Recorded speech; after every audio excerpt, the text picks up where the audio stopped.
I died for 7 minutes on the operating table, and in that moment, a spirit husband from the marine kingdom tried to drag my soul away from my body. Fear swallowed me, confusion blinded me. But what I saw next changed everything I believed about relationships, spiritual ties, and salvation. My name is Grace, and for a long time, I didn't understand why my life felt like a battle I could never win. I am a simple woman. Not perfect, not special, just someone trying to survive each day. But deep inside me, I always felt like something followed me. Something I couldn't explain. Something that didn't want me free. I'm 29 years old, born and raised in a small Christian home. I grew up learning about God, going to church, praying, and trying to live right. On the outside, everything looked normal. But inside, my life was full of questions I didn't have answers to. For years, I slept with fear. I would wake up tired, like I was fighting a war in my dreams. I kept seeing the same strange man in my sleep. Sometimes near a river. Sometimes standing by the ocean. Sometimes touching me in ways that made me feel ashamed when I woke up. I never told anyone. I thought it was just a dream until I realized it followed me into my real life. My relationships never lasted. The moment a man tried to get close, something would go wrong. I would feel this heaviness, like someone was jealous of them. I didn't know what to call it then, but now I know. The marine world had tied my life to a spirit husband, long before I understood what spiritual attacks meant. People saw me smiling. Nobody saw me breaking inside. The greatest pain was not what happened in my sleep, but the way it affected everything in my real life. My peace was never stable. My emotions were always scattered. I felt watched, controlled, marked, but I didn't know the truth until the day I almost died. A sickness came suddenly, without warning. And the surgery that was supposed to save my life became the doorway where God finally showed me what had been holding me captive for years. And that is how my story truly began. If I had known that what followed me all those years was not just a dream, maybe I would have prayed differently. Maybe I would have fought harder. But at that time, I didn't understand spiritual things. I only understood fear, the kind of fear that grows quietly until it becomes a part of your daily life. The dreams began when I was still a teenager. I remember the first time it happened. I saw myself standing near a calm river, the water shining like glass under the moonlight. A man appeared from nowhere. He looked handsome, gentle, almost perfect. He smiled at me like he had known me all my life. And before I could speak, he held my hand. I woke up that morning feeling confused but strangely warm, like someone had been lying beside me. I told myself it was nothing, just a dream. But the dreams continued. Every time, there was water, a river, the ocean, a deep blue pool. And the same man always appeared. He never spoke much, but the way he looked at me felt too real. As I grew older, the dreams became stronger. Sometimes I woke up breathless. Sometimes I felt someone touching me, even though no one was in the room. Sometimes I woke up wet with sweat, my heart racing. I tried to rebuke it, but I didn't understand what I was rebuking. I started avoiding sleep because I knew he would come. Then my relationships started falling apart. Every man I dated would suddenly lose interest or develop anger problems. Some would tell me I was distant or emotionless. Others would say they felt pushed away by an unseen force. One man even said he had a dream where a tall figure warned him to leave me alone or die. I laughed it off at that time. But deep inside, it scared me. Every time I tried to move forward emotionally, spiritually, or even financially, something would drag me backward. I prayed, but it felt like my prayers were hitting a wall. I fasted, but the dreams didn't stop.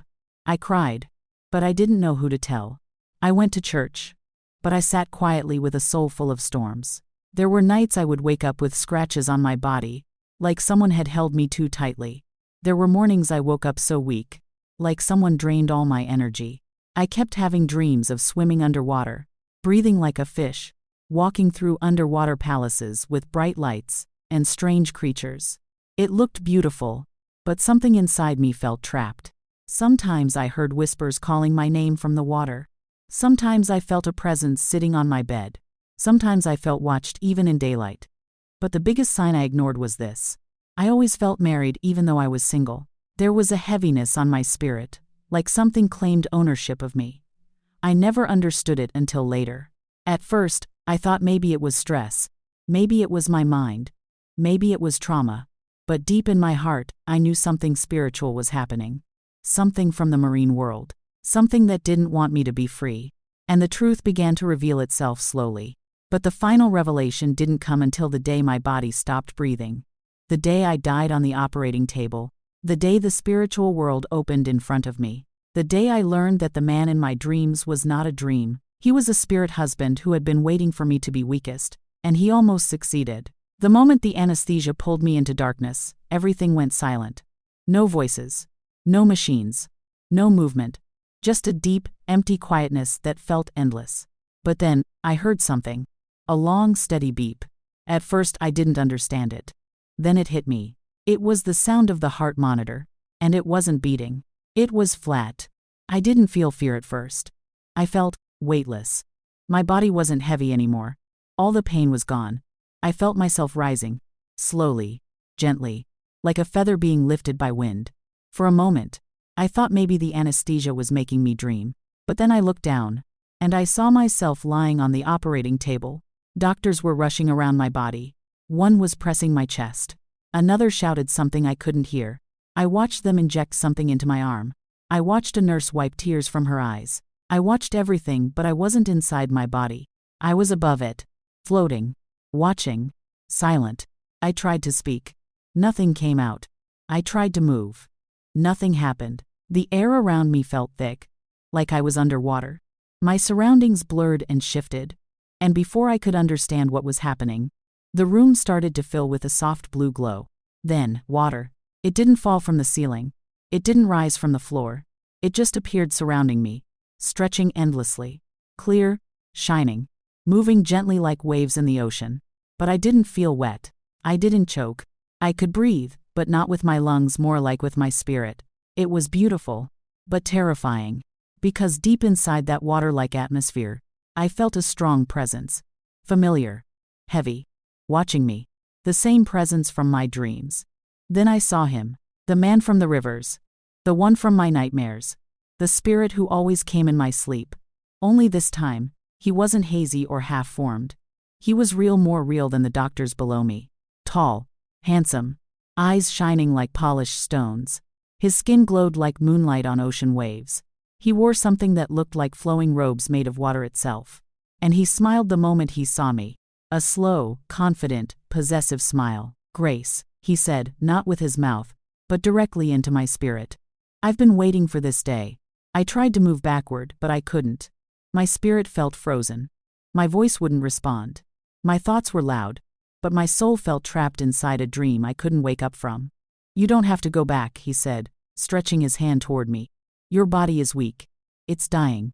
Come with me where you belong." When he moved closer, the blue water around us darkened. The atmosphere grew heavy, almost suffocating. I felt something pulling at me like invisible hands, gripping my spirit, dragging me gently but firmly toward him. I looked down one more time.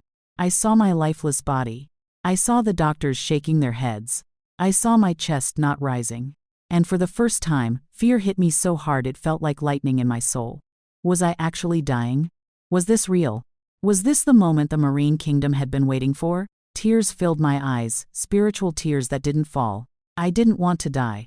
I didn't want to leave my family. I didn't want to be taken by something I didn't understand. But the spirit husband extended his hand again. His voice deeper. Stronger. "Grace. You are mine." And the pull became stronger. Stronger. Stronger. I felt my soul slipping toward him whether I wanted it or not. This was no dream. This was a spiritual capture. And I was losing. The pull toward him grew stronger, like an invisible rope was tied around my waist. I tried to fight it, but my spirit felt weak, too weak. His presence filled the entire space, and the blue water-like atmosphere around us began to swirl, forming waves that moved with his emotions. He stepped closer, slowly, confidently, as if he knew there was nothing I could do to stop him. "You should not have struggled for so long," he said. "I chose you before you even understood who you were." I shook my head, even though fear gripped me like cold chains. No, I don't belong to you," I whispered inside my spirit. He laughed softly, a calm, chilling laugh that echoed through the water realm. "Your words don't matter here," he said. "Your covenant speaks louder." Then, with a wave of his hand, the scenery around us changed. The soft blue turned into deep ocean darkness. The floor beneath us became clear like glass. showing an endless underwater kingdom below, glowing palaces, moving shadows, strange creatures swimming in patterns that looked too organized to be random. It was beautiful, but terrifying. "This is your home," he said. "This is where I will take you." The underwater palace lights flickered like they recognized me. The atmosphere felt like a place I had been before, but only in dreams. It was then I realized something painful. My dreams were not dreams. They were visits. Visits to a place that wanted me permanently. He reached out his hand. "Come." I tried to step back, but the watery atmosphere behind me hardened like a wall. I was trapped. The spirit husband's eyes glowed with a mixture of desire and anger. Desire to keep me. Anger that I resisted. "You were given to me," he said, his voice now harsher. "Your body, your destiny, your relationships, all under my control." Suddenly, I saw flashes, memories of every broken relationship, every failed engagement, every moment I almost found love but lost it for no reason. He showed them to me proudly. "I kept them away," he said. "No man can take what belongs to me." Tears filled my spirit. "Why? Why me?" He moved closer. Close enough that the water rippled around him. "Because you accepted me. You allowed me in. Every dream where you didn't resist, every touch you did not reject, every fear you allowed, strengthened my claim." His words pierced me. Was this true? Did my ignorance open doors? Did silence become consent in the spirit realm? He lifted his hand, and suddenly spiritual chains appeared, thin, glowing, wrapped around my arms and waist. I hadn't seen them before, but now they were visible, tightening around me. "These are the covenants," he said. "Invisible in the physical, unbreakable in the spiritual." I felt the chains pulling me toward him. Harder, harder. My spirit trembled. I cried without sound. I could see my body below growing colder. Time was running out. He stretched his arms wide. "Come, my wife. Your place is with me. Leave the earth. Leave your body. Leave that life behind." The underwater kingdom below us opened like a gate. A swirling whirlpool began to pull me downward. I screamed inside my spirit, "God, please, help me." The spirit husband's face twisted with anger. "Stop calling that name. You are mine." He grabbed my arm. The touch burned like fire and ice at the same time. My soul began to slip toward him, completely against my will. I could feel myself losing control, losing strength, losing hope. The chains tightened, drawing me closer and closer to the marine realm that waited to swallow me forever. I thought it was over. I thought he had won. Until a light, small at first, but growing brighter, appeared behind me. Warm, pure, powerful. Something the marine kingdom could never imitate. And for the first time since the surgery began, I felt hope. The light behind me grew stronger, so strong that even the dark waters around us began to tremble. The spirit husband's hand, which held my arm tightly, suddenly weakened. His confident smile faded. For the first time I saw something in his eyes. Fear. Pure fear. "No," he whispered. "Not now, not here." He stepped back as the light expanded. It wasn't just light, it was presence. A holy presence. A warm, gentle force that pushed back the cold marine darkness. The chains around me shook, as if they recognized the authority entering the realm. The spirit husband shouted, "You cannot take her, she is mine by covenant." But the light continued to spread until it filled the entire space around me. And then, someone stepped out of it. An angel, not with wings like paintings show, not with a face I could describe, but with a presence so strong, so peaceful, so pure, that my entire spirit felt calm for the first time in years. The angel didn't speak with a mouth, yet I heard the voice clearly. "She does not belong to you." The marine spirit hissed like a wounded animal. His beautiful face twisted with anger. The water around him churned violently. "I claimed her. She accepted me. She opened the door." The angel replied with a calm authority that made the entire realm go silent. "The Lord has heard her cry." At that moment, the chains around my body lit up with a bright fire, holy fire.